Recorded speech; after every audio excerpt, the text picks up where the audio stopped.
Hi, good evening. Welcome to my channel, House of Spirit. My name is Madeline Parker, and it is a wonderful evening. New moon tonight in Pisces, so the veils are thin, so I feel very clear. And I'm going to do a study for the sign of Virgo. I pulled a card to ask what sign I should do next, and I pulled the Hermit card. So let me just think if there's anything I want to say before we start. If you would like a personal email, if you would like a personal reading, my email link is below. I'm also having 2 workshops coming up. Very excited about them. One of them is in Canoga Park, California, Southern California. The other in Silver Lake here.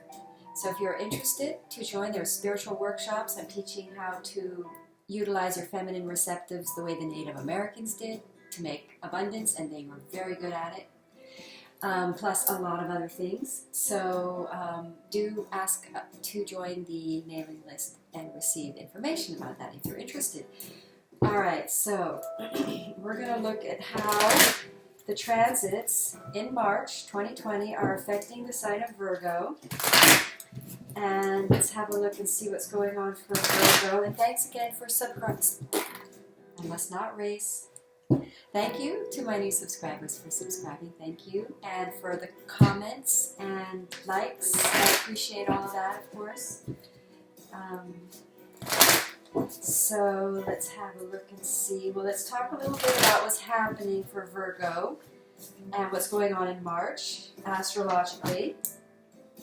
And just to explain how I like to work is that I use Tesla's advice, which was to always work in 3s. So I'm using my intuition, tarot, and the third deciding vote is astrology, the transits. Okay? So let's have a look for Virgo. Okay, calling in Virgo, highest guides and angels, so that we may guide Virgo to their highest best destiny in love and life, and highest best versions of them, and guide, if you may please enable me with clarity of the message. Thank you. So, I don't know why my throat chakra is really clearing up right now. All right, let's talk a little bit about Virgo, what's going on for you guys. I got the Tower card on the bottom, possible big changes. So the Sun, Virgo, in March is going to move into your 7th house, which is the house of relationships. So possibly grounding or a very active period in the form of a relationship, close personal. It could be business or romantic. Then we have Mercury in your 6th house of day-to-day routine, health, being of service in a relationship. What it's in your 6th house, but it's in the sign of Aquarius most of the month, right? Mercury. I don't quite understand if that retrograde is taking it. It's going to go direct in March, but I can't quite understand if it's going into Aquarius or not. So you'll have to find out. But anyway, Mercury is in your 6th house, so I would say possible with the Sun in your 7th, turning into your 7th, but in the 6th house, Mercury plus the Sun will have been in the 6th house for a lot of March. So day-to-day, detailed Virgo energy, routine, precision, thoughts, communication around that, okay? And then Venus in your 9th house, 8th and 9th house in the middle of the month, changing into Taurus, into your 9th house. Possible travel or possible grounding, new beliefs in a relationship, and Venus. But it's going to be, Venus is in, where is Venus? Venus is going to be in Taurus. So also making money in a way, bringing spiritual sort of higher consciousness ways of making money and adding a Venetian nice element like a flower to your, because it's in Taurus, so grounding finances, making money through creating more sort of Venetian, bringing Venetian elements or quality to your, sort of a more adding a belief system, because the ninth house is belief or higher consciousness, or so sort of shifting your belief system to align more with Venus energy of bringing more beauty into your work or belief system. So Mars will be in your 6th house. Wait. Let's double check. Mars is in Capricorn. It will be 6th house. So 7th house for Cancer, 6th house for Virgo. So Mars, day-to-day kind of focus on routine, shifting your day-to-day, possibly focus on your health, but shifting a day-to-day routine that upgrades your health. Capricorn, because Capricorn is for the long haul, it's for creating a new stable routine for the long haul for your work or for your health on a day-to-day. And then let's look at, we've got Jupiter also in your 6th house. I'm sorry, Virgo. We were wrong. 5th house. 5th house for that Mars action. So creativity, okay? So when a planet is in Capricorn, it's in your 5th house, okay? So we've got Jupiter in your 5th house, Mars in your 5th house, Saturn in your 5th house, going into your 6th house, by the way, mid-month on the 22nd. So Saturn moves into your 6th house of day-to-day routine, health, being of service on a day-to-day level. Virgo, then Jupiter is causing you to expand your creativity in an inspirational way, because Jupiter is the light energy, to bring a creative force to your to your work.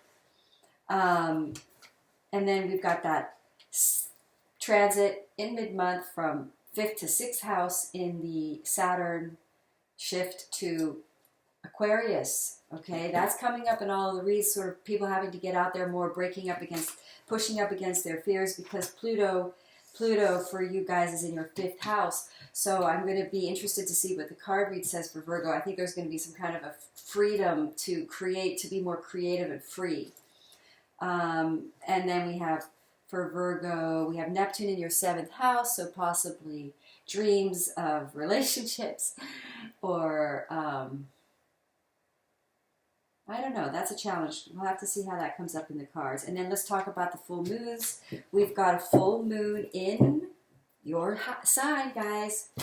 On the beginning of March is the full moon in Virgo, so let's have a look and see how that comes up. So that'll be in your 1st house, which is a 6th house energy. So that'll be bringing you into clarity of how to be more precise, or how to improve your day-to-day routine, or how to bring detailed precision into an area of your life and your identity. Let's have a look. So then we've got the new moon in Aries, so possibly initiating. So what will that be for you, Virgo? With the new moon, it's going to be your 8th house.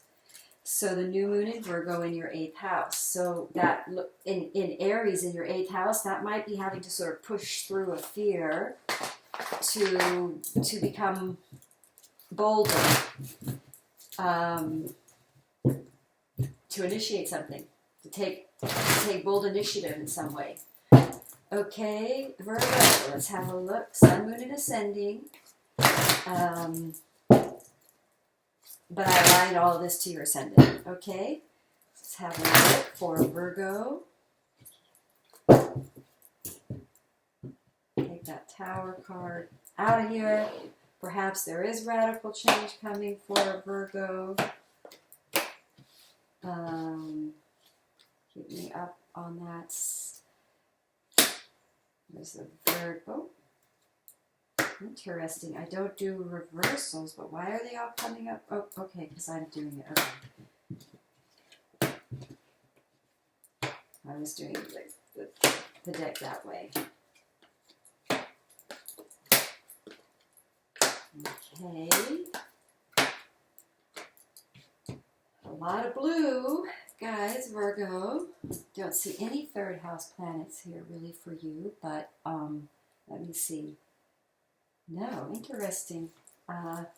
So let's have a look and see what the cards want to say to Virgo. We get the Ten of Swords at the bottom of the deck. We get the Sun, nice one, guys. Five of Swords, competition, quitting, making the effort to really align, you guys. You're making really concerted, mental, disciplinary, taking strong, I guess maybe with that Aries transit with, what's going into Aries? That new moon. We've got this death. What house? Pluto for you guys. For Virgo, Pluto is in your 5th house.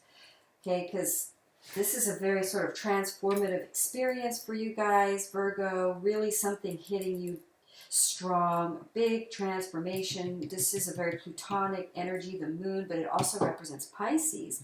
And we do have Mercury for Pisces here during the beginning of the month, the sun beginning in Pisces. So, plus this indicates triggers, subconscious. I would say, Virgo, you guys are really being disciplined. Virgo's a disciplined sign, and it's almost like you're, because of this Jupiter transit in your 5th house, Jupiter in your 5th house, to me it really indicates that you're really taking a strong, concerted effort to be really disciplined about your ending a thought pattern, and knowing that it's blocking your abundance. So Virgo, I have a feeling you're being very, this card read indicates a big transformation for you guys into taking the effort to break a habit. That's the 6th house. That's fascinating. We have all these planets in the 6th house. You're taking strong initiative. This is a good time to quit something, to quit a negative thought pattern or an addiction, which can include sourced in a negative self dialogue, negative dialogue, inner communicative dialogue that brings you down, causing addiction or causing, I'm not sure what house Capricorn covers for you guys, but quitting a thought pattern that triggers you. We've got the Five of Swords in the Divine section, which indicates to me that, and then we get the Two of Cups. I'm going to pull a clarifier. So what's happening for Virgo, a powerful shift, because we also have that 9th house. Didn't we say I had a planet in the 9th house? We have Venus in your 9th house of Taurus. 9th house is belief system. Shifting into a new belief system, new knowledge that's going to get you higher of what you want. Knowing that you have to quit this fear of commitment on some level, Virgo. Because I think Virgo have a hard time committing to something they don't know if they can be completely perfect at. Maybe. But this is the safety, pull away from sort of safety with walls out of a triggered fear, but realizing you're breaking through. This is a big breakthrough. This is, anytime you see planets in the 9th house, we get the breakthrough. Plus we have the 8th house placement. Didn't I say we have the 8th house placement for it? Wait. Where does, I thought I said 8th house for something. 8th house, this new moon in the 8th house. So we are going through a transformative period where you're breaking through a deep fear, which is going to create a bold breakthrough for you. This is a powerful time, guys, for March. Communication coming through. I mean, blue, this is a very strong blue read, and that means that you've really empowered yourselves. This is a very Virgo energy. She's very feminine, Virgo. She's very in her attractive, abundant powers. Your energies are more in alignment as far as creative. We do have this 5th house. These Capricorn planets are in your 5th house. So you're freeing up your fears of being more creative. You're being much more creative, Virgo. And I've actually noticed that in the Virgo that I know. And you're pulling away from having to be so competitive for work. It's like you've lost interest in the competition. You're pulling away. Instead, you're stepping into your feminine, energetic receptives in a creative, I want to say a heart-centered, breaking free from thoughts to be more in heart alignment, energies, divine alignment, from things you've turned around away from before that were pure adventure rather than necessarily financially. This puts you in alignment with your divine mate. You're going to know you're winning because you're aligned with what you truly desire, your highest attainment. Virgo, you're quitting this negative. There's both these this is about quitting, being firm, setting up boundaries, being clear, being tough. This is a transformation card. So you're ending, and then with the Eight of Swords, a sort of trapped thinking hitting in my divine section, saying you're ending trapped thinking that really prevented your progress. You're going through a transformation. You're really breaking free of a burden. You're taking the burden. You're taking the effort. That's what sixth house is, the energy that helps you take on these, strong pushes to quit something, which is, in your case, trapped thinking around finances in your heart. You're shifting to heart, more abundant energies, Virgo energies, to the abundant side of Virgo, which is to plan and initiate from the heart, because we've got all these energies in Capricorn. So we're looking at long-term grounding, long-term relationships. Didn't we say that we've got the 7th house sun in your house? So there's really this shift to heart space and transformation, ending these triggers. You're kind of clearing out triggers, pulling away from relationships that don't feel supported, divinely supported, that are not soulmate. You're getting the strength to do that because you're sort of stepping into your receptive side of Virgo more than the fear-based competitive side of Virgo. You're aligning more with your divine feminine energies. It's like you're letting go. You're done with these triggers, with the mind that made you, the mind game that made you, wow, you were good enough. Isn't that funny? I was going to shuffle, but the deck stopped me. And isn't that the Virgo energy? Isn't she pretty? Virgo has such a pretty energy. So Virgo, you're really ready to expand beyond a limited perception that held you trapped. It's hard. You have to pull out of it. It's easier for Virgo to let's say, stay in this place of thought. I don't want to say critical, but just in how shall I say it? It's easy for Virgo because you're so 6th house of service to not necessarily check in with the heart space about where you're headed with your material abundance, and to really and that's really going to create more creative flow of your energy because you turn away from what really inspires you, and there's this breakthrough. So, and this is going to put you in alignment with your divine partner. You're going to win. This is the winning energy because you're going to take the energy off the pressure of divine partnership. You're going to see that you're winning because your energies are more in alignment towards the nurturing feminine in you.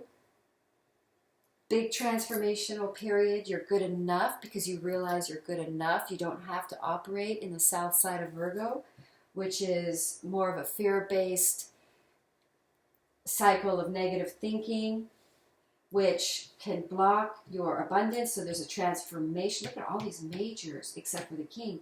So there's this transformation of